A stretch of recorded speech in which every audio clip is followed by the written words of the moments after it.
Y buenos días, don Guillermo. Buenos días, don Luis del Pino. Vamos con las noticias de las 7 con la ayuda de don Guillermo Díaz.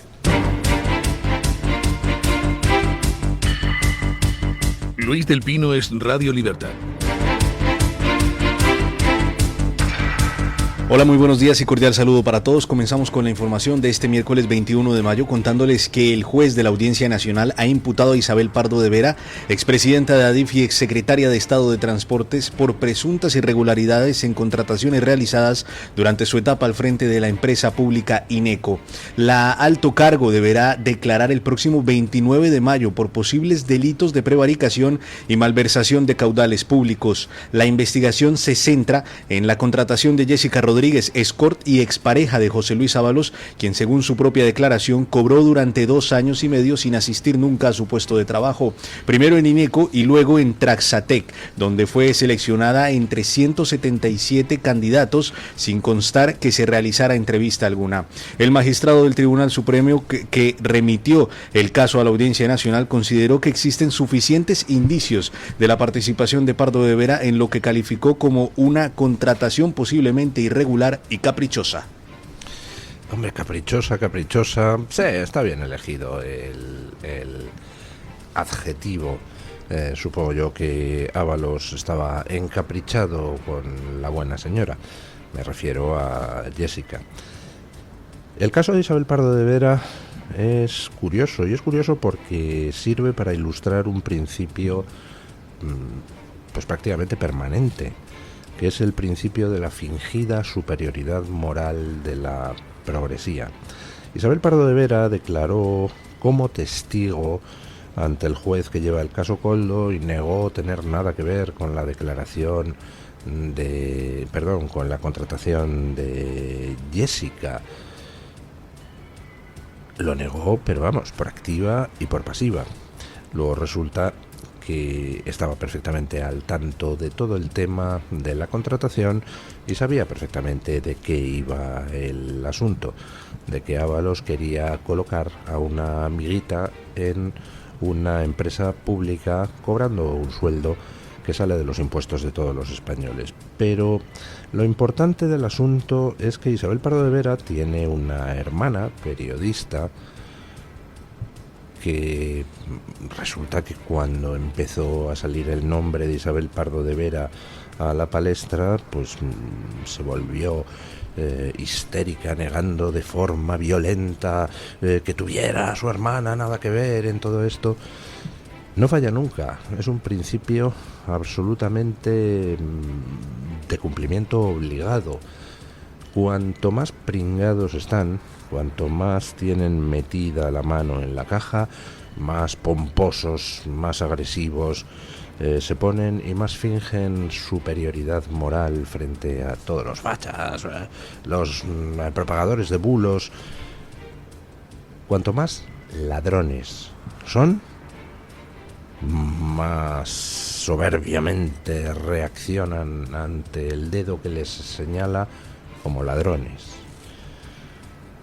Bueno, pues nada, ya tenemos a la expresidenta de ADIF imputada. Luego, dentro de un par de noticias, comentaré este tema de las nuevas imputaciones al calor de unas declaraciones de unos personajes ciertamente peculiares. O bueno, vamos con ello ahora.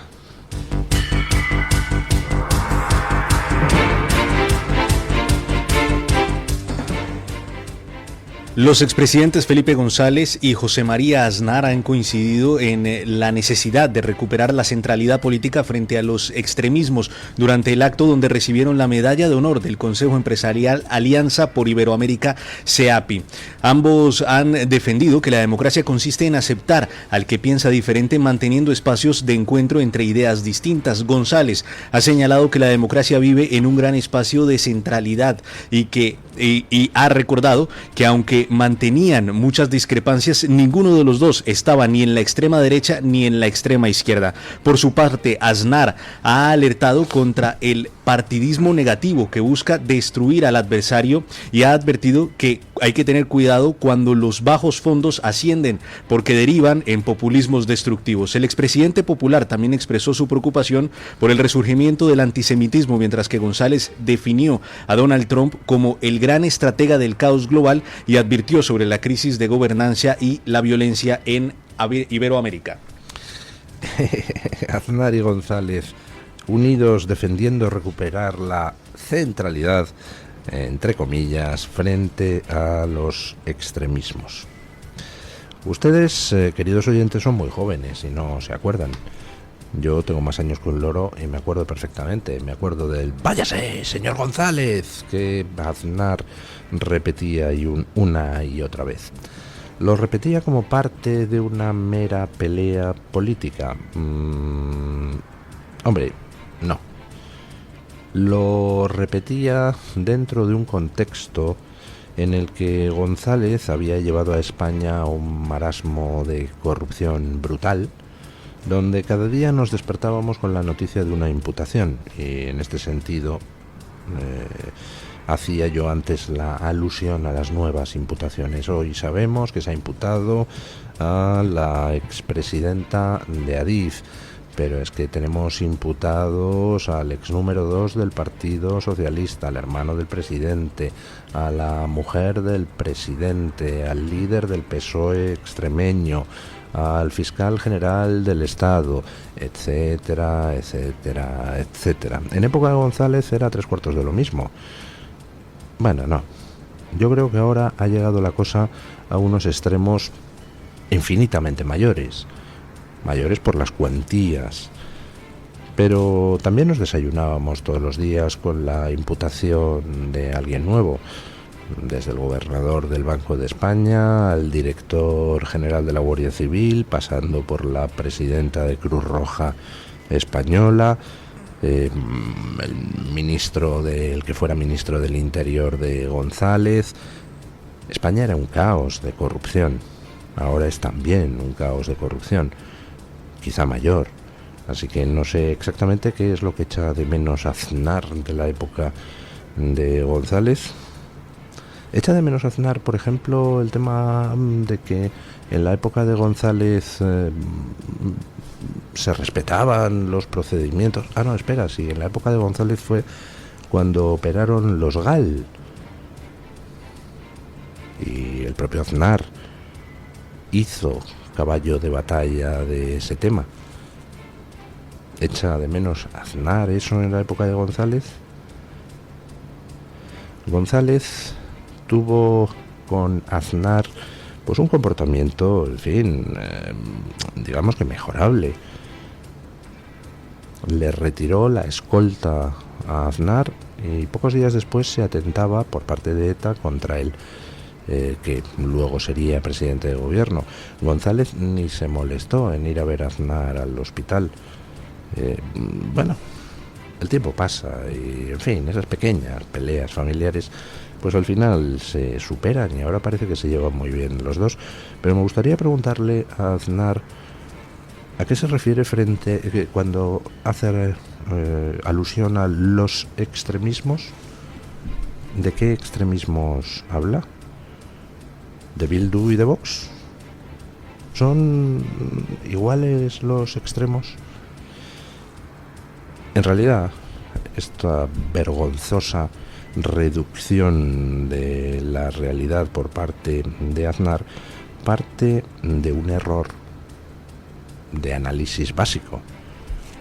Aquí no estamos ante un espectro político donde haya dos extremos y un centro que se define siempre como el punto medio entre los dos extremos, es decir, que en realidad no es nada en sí mismo, porque si se desplaza el espectro hacia un lado o hacia el otro, el centro también se tiene que ir desplazando. Pero no estamos en eso, no estamos en un espectro político donde hay un extremo en un lado y otro extremo en el otro. Aquí hablamos de gente que respeta la democracia, es decir, las reglas del juego, y gente que no respeta la democracia. Gente que da golpes de Estado, señor Aznar, gente que asesinaba por la espalda a españoles por el hecho de ser españoles. esa gente que atentó contra usted, señor Aznar, está usted sosteniendo que los que no respetan la democracia están en un extremo, los que asesinan en nombre, por ejemplo, de la patria vasca, están en un extremo, los que dan golpes de Estado en nombre de la patria catalana están en un extremo, y los que defienden no asesinar ni dar golpes de Estado están en otro extremo. ¿Y entonces en qué centralidad se sitúa usted, señor Aznar? ¿En la de dar medios golpes de Estado? ¿En la de matar por la patria X pero solo un poquito? No existe equidistancia entre quienes atacan a España y a la Constitución y quienes la defienden, señor Aznar. O está usted en un lado o está usted en el otro. Pero claro, usted no está ni en un lado ni en el otro, usted está a sus negocios, ¿verdad? Usted está, pues en fin, a sus temas internacionales. Por ejemplo, usted está para ir a ver a Putin 3 veces después de la invasión de Ucrania, para declarar que Putin es un gran tipo y luego ponerse campanudo a raíz de la segunda invasión de Ucrania diciendo que qué horrible Putin. Pero, señor Aznar, por favor, dedíquese a sus negocios y no de la plasta. Pero sobre todo, no cometa usted la indignidad de equiparar lo que usted llama extremos, porque no son equiparables. Los asesinos no son comparables a quienes combaten a los asesinos. Los golpistas no son comparables a quienes combaten a los golpistas. Y el PSOE no es que se haya ido a un extremo, el PSOE de Sánchez. Perdone, lo que ha hecho el PSOE es salirse del marco de juego y apoyarse para gobernar en asesinos y en golpistas. Eso es lo que ha hecho el PSOE. Y ante eso, usted pretende encontrar una equidistancia, ¿no? Ya. Pues perdone que use sus palabras. Váyase, señor Aznar. En fin.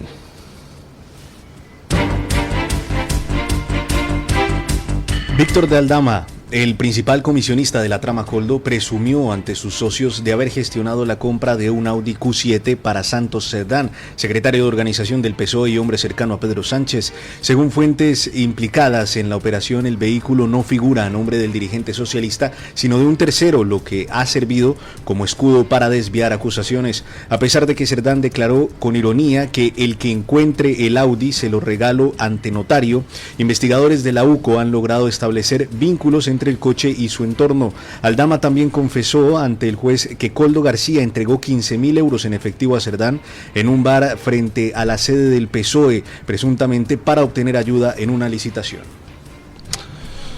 Bueno, que dice Santos Cerdán que al que encuentre el Audi se lo regala. Bueno, pues habrá que preguntarle a la UCO quién ha sido el agente agraciado.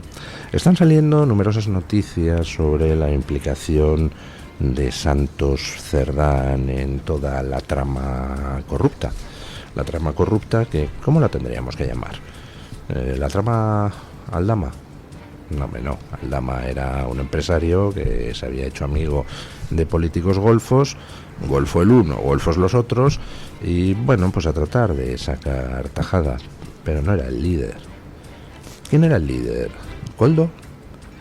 Hombre, resulta bastante dudoso. Coldo no es precisamente, pues no sé, Warren Buffett, ni tampoco Winston Churchill, ni siquiera es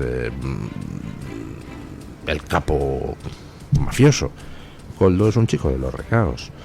Coldo era el chico de los recaos de Santos Cerdán.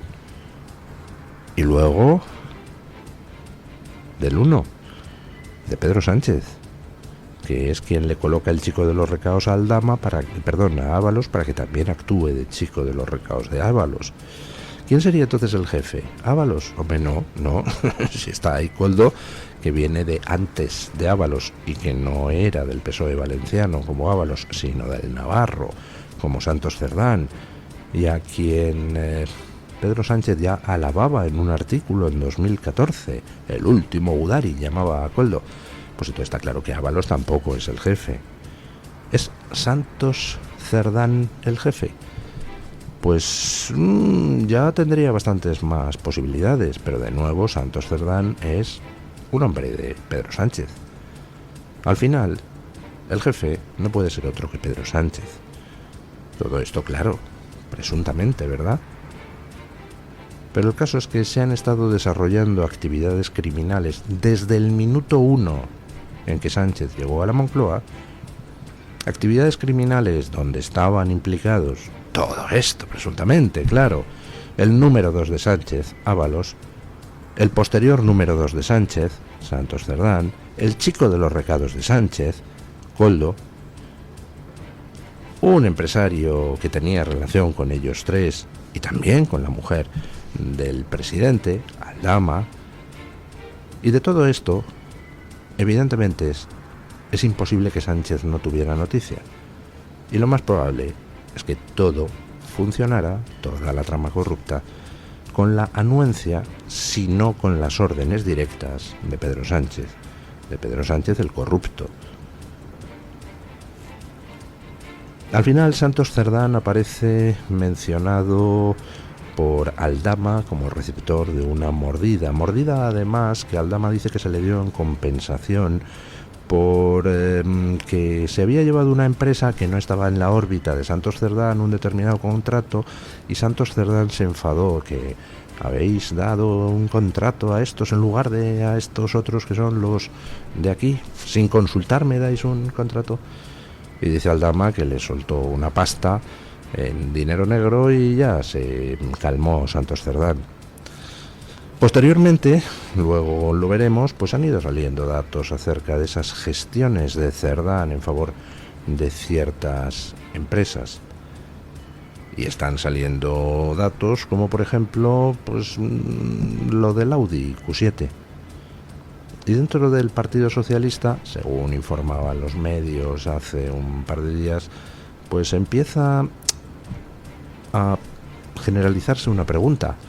¿Y qué demonios hacemos si implican a otro número 2 del partido en la trama corrupta? Si el juez decide imputar a Santos Cerdán, ya serían dos número 2 sucesivos implicados en la misma trama. ¿Dónde deja eso el número 1? Bueno, el número 1, pues todos sospechamos que es el jefe corrupto de la trama corrupta, Ábalos, Koldo, Aldama, Cerdán. Pero están saliendo muchos datos que invitan a preguntarse si en realidad esa trama es el chocolate del loro, y si hay por detrás otros negocios, pues a lo mejor más generalizados, más internacionales y más lucrativos. En concreto, llama mucho la atención cómo se ha infiltrado el narco de la mano del Partido Socialista en el Estado español, ¿verdad? Escuchen.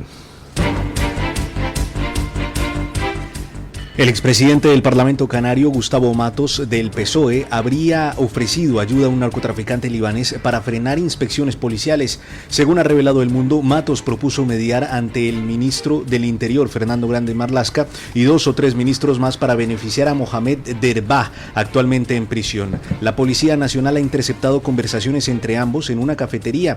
En ellas, Matos ofrece conectar con el delegado y subdelegado del gobierno en Canarias. Cuando el narcotraficante insinúa que le enviará un presente como agradecimiento, el político responde: yo ayudo a mis amigos porque sé que cuando me haga falta me van a ayudar. Esta investigación ha destapado una red con conexiones en las fuerzas de seguridad con 2 policías ya imputados.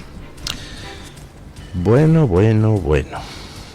Actual vicepresidente segundo del Parlamento Canario, alto cargo del Partido Socialista en las islas.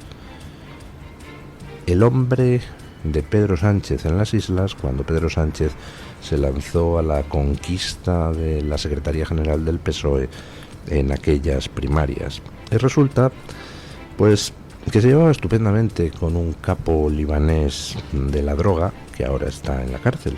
Capo libanés al que le ofreció mediar ante 2 o 3 ministros, e incluso pues mediar ante Marlaska. Yo ayudo a mis amigos porque sé que luego ellos me ayudarán cuando lo necesite, le llega a decir el alto cargo socialista al capo libanés de la droga. La reacción del Partido Socialista pues ha sido inmediata y ejemplar. Estoy siendo irónico. Dicen que habían abierto un expediente informativo. Ajá. La pregunta que uno puede hacerse es si este alto cargo del PSOE canario, alguien de enorme importancia dentro de la organización del PSOE en las islas, estaba metido con el narco, según parece desprenderse de estas informaciones policiales, de las conversaciones interceptadas. ¿Cuántos más en el PSOE de las islas están pringaos? Es más, voy a ir un poquito más lejos. Canarias se ha convertido en un marasmo de corrupción hace muchísimo tiempo, en un marasmo de corrupción transversal. Un marasmo de corrupción donde todos se llevan estupendamente. Coalición Canaria, el Partido Popular, el Partido Socialista, y bueno, van turnándose en el gobierno de las islas con distintas combinaciones, como en el 1984 de George Orwell, donde pues había dos de las superpotencias luchando contra otra y de repente cambiaban las alianzas y entonces una se pasaba de bando y pasaban a ser otras dos contra una. Pues sí, allí en las islas es con el PP, PSOE, Coalición Canaria, pues un poquito lo mismo. El caso es hacer un poco de teatrillo de cara a la opinión pública, pero al final, pues entre bomberos no se pisan la manguera y allí parece que todo el mundo está pringado en algo. Y de hecho, pues hemos visto algunas operaciones de corte mafioso para evitar que alguien entre y rompa el statu quo. Por ejemplo, esa operación, el 23J, las elecciones del 23J, donde de repente los candidatos de Vox en una de las provincias, justo cuando queda nada para cerrar el plazo de candidaturas, ¡pum!, se dan de baja y dejaron a los votantes de Vox sin poder votar a Vox en esa provincia, en las elecciones del 23J. Creo que fue Tenerife, no me hagan caso, pudo ser Gran Canaria, pero creo que era Tenerife.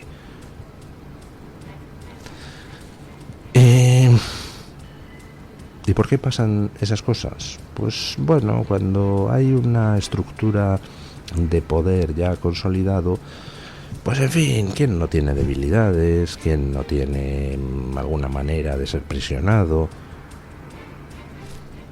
En Canarias hay que entrar con una fumigadora y empezar a preguntar, además de este alto cargo del PSOE canario, ¿quién más tenía relaciones con el narco? ¿Y quién tiene relaciones con ONGs que se forran con el tráfico de personas, es decir, con la inmigración irregular? ¿Y quién tiene intereses en Marruecos? Yo creo que son todas preguntas pertinentes para analizar la actualidad política canaria y que hay que entrar a saco en ello. Bueno, hablando de corrupciones transversales, noticias que llegan desde Bruselas sobre el Huawei Gate, el caso de soborno de eurodiputados por parte del gigante chino de las telecomunicaciones. Parece que ya se han cursado los suplicatorios contra 5 eurodiputados. Escuchen. Las autoridades belgas han solicitado el levantamiento de la inmunidad parlamentaria de 5 eurodiputados en el marco de la investigación sobre el llamado Huawei Gate. La petición afecta a 3 miembros del Partido Popular Europeo, 1 del Grupo Socialista y 1 del Grupo Liberal Renew Europe. El caso investiga si el gigante tecnológico chino Huawei intentó comprar influencia en el Parlamento Europeo mediante regalos, viajes pagados e incentivos financieros. 3 eurodiputados ya han confirmado estar bajo investigación: el socialista maltés Daniel Attard, el búlgaro Nicola Michev de Renew Europe y el italiano Salvatore De Meo del Partido Popular Europeo. Todos han negado haber favorecido a Huawei y proclaman su inocencia. Mientras tanto, la presidenta del Parlamento Europeo, Roberta Metsola, anunciará oficialmente los nombres de los implicados durante el próximo pleno en Estrasburgo, donde la Comisión de Asuntos Jurídicos evaluará si procede suspender su inmunidad. ¿Se dan ustedes cuenta de lo que pasa en Europa? Antes les hablaba de la corrupción transversal en Canarias. ¿Y la corrupción transversal en Europa? Estamos hablando de un escándalo donde Huawei habría comprado voluntades de eurodiputados, y esos eurodiputados, a diferencia de lo que sucedía con el Morocco Gate o con el Qatar Gate, donde todos los implicados eran socialistas, del grupo parlamentario socialista, en este caso no, en este caso es transversal. Se ha pedido el suplicatorio contra 5 eurodiputados, 3 de los cuales son del Partido Popular Europeo, 1 del Partido Socialista Europeo y otro de los centristas de Renew, los centristas dizque liberales, etcétera. ¿Ustedes qué creen? ¿Que en Europa hay una pelea entre dos concepciones del mundo? La representada por el Partido Popular y la representada por el Partido Socialista, con unos chicos muy majos y muy partidarios de las sociedades abiertas y evolucionadas y liberales, que son los de Renew y tal. Lo que hay es un marasmo de corrupción asqueroso y repugnante, donde las redes corruptas abarcan todos los partidos tradicionales. Bueno, pues habrá que entrar con lanzallamas, igual que en la política canaria. Al final, cuando todos estos, desde el Grupo Popular Europeo, el Grupo Socialista Europeo, el grupo de centristas dizque liberales de Renew, cuando todos estos alzan la voz contra los extremismos, como antes veíamos que hacen Aznar y González, están luchando por las libertades, están luchando por una concepción ideológica. No. Están luchando por su chiringo, por su enormísimo, descomunal, homérico chiringuito, donde todos se forran de manera transversal. La corrupción se ha instalado en la política europea. Y lo que es peor, es una corrupción que ni siquiera redunda en beneficio del ciudadano europeo, sino que es una corrupción al servicio de quienes desde el exterior de Europa tienen claro que quieren acabar con la democracia y con las libertades en Europa. Si nuestros políticos europeos y nacionales se corrompieran, pero hicieran el bien al ciudadano, pues bueno, al final puedes decir, mira, en fin, tampoco pagamos demasiado bien a los políticos. Bueno, si el tío mete un poquito la mano en la caja, pero al final me da una sanidad adecuada, defiende los intereses de la nación, hace que la educación funcione, me garantiza las pensiones, etcétera, y yo, como ciudadano, pues cada vez puedo con mi trabajo ir viviendo mejor si me esfuerzo y tal. Pues bueno, ¿qué más da que roben un poquito? No, pero el problema es que roban enormemente y encima lo hacen para empobrecernos cada día más, para que la educación sea cada día más una auténtica basura, para que la asistencia sanitaria se degrade, para que la seguridad en las calles cada vez sea peor. Vamos, que encima de que se corrompen a lo grande, al por mayor, encima lo hacen para que cada vez los ciudadanos vivamos peor. Es la monda.